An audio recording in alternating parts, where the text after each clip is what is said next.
আল্লাহ সুবহানাহু ওয়া তাআলা তিনি আমাদেরকে একটা মহান মিশন দিয়ে পৃথিবীতে পাঠিয়েছেন। যেই মিশনটি মূলত ছিল সকল নবী রাসূলের প্রতি।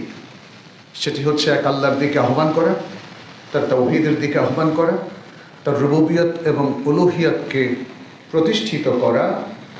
এটি ছিল মূলত নবিয়ানা কাজ। আমরা দেখি আল্লাহর সকল নবীগণই এ দায়িত্ব পালন করেছেন।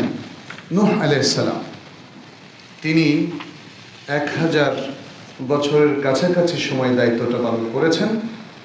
আমরা আল কোরআনে দেখি আল্লাহ সুবহানাহু ওয়া তাআলা দাওয়া ইলাল্লাহর কাজকে তিনি অন্যতম গুরুত্বপূর্ণ কাজ হিসেবে চিহ্নিত করেছেন এবং বলেছেন এরাই হচ্ছে সবচেয়ে উত্তম ব্যক্তি। যেমনটি সূরাতুল ফুসসিলাতের মধ্যে আল্লাহ তাআলা বলেছেন, ওমান আহসানু কওলাম মিম্মান দাআ ইলাল্লাহি ওয়া আমিলা সালিহান ওয়া ক্বালা ইন্নানি মিনাল মুসলিমিন। ওই ব্যক্তির চাইতে উত্তম কে যে আল্লাহর দিকে আহ্বান করে এবং ভালো কাজ করে, আমালে সালেহ করে এবং সে বলে যে আমি মুসলিমদের অন্তর্ভুক্ত, আল্লাহর অনুগত বান্দাদের অন্তর্ভুক্ত।